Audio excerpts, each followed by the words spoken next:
The purpose of this resource is to provide guidance for utilizing scaffolds that are embedded in your EL Education District curriculum. Scaffolding is an instructional method that progressively moves students toward greater independence and understanding during the learning process. It's a temporary support that acknowledges what students already know, the barriers they will face in achieving new learning goals, and the instructional support that will benefit them in negotiating those barriers. Throughout this learning opportunity, we'll focus on examples of scaffolds that already exist within the EL education lessons using Lesson 6 from Grade 5, Module 1, Unit 3. An EL Education Scaffold Overview document for elementary ELA can be found in the Learning Central under the appendix within each grade level module and in the teacher planning tools. Please refer to this document for additional supports as you plan. The lesson components listed on this slide are where you can locate embedded scaffolds within lessons and will be highlighted throughout this presentation. In this lesson, students analyze Miguel's monologue for concrete words and sensory details and revise their monologues planned in the first half of the unit by adding concrete words and phrases and sensory details.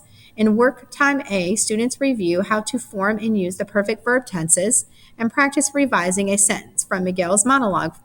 They then revise their own monologues for perfect verb tenses in work time C.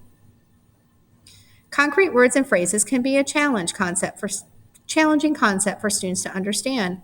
They may need to compare additional examples from the text or from another text to fully understand what it means and how to apply it to their work.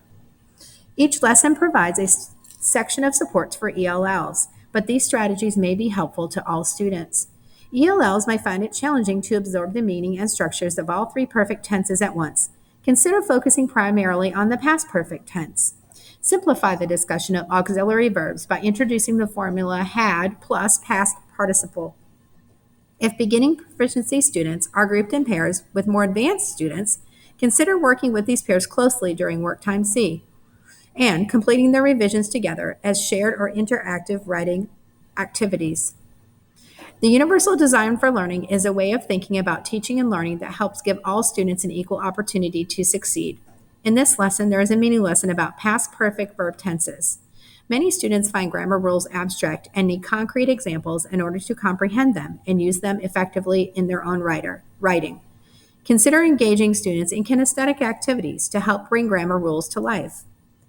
For multiple means of action and expression, consider creating individualized checklists with your expectations that students can follow so they can monitor their own learning.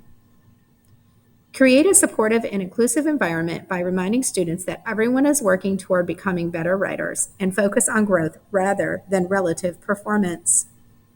Opening A includes a great activity for class that involves students creating a precise drawing of their selected event from the book. This will help all students understand what is meant by describing a character, setting, and event in a precise way in their writing.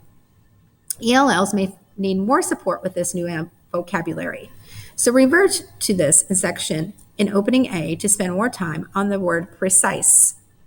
Another thing you can do is to give examples of a precise drawing and an imprecise drawing of the same subject. Ask students what the difference is between the two drawings. In work time A, as a support, remind students how to form perfect verb tenses and display the formula on the board to visually represent the structure. In work time B, invite students to share some examples of sensory details in their home language. Ask students to prompt responses.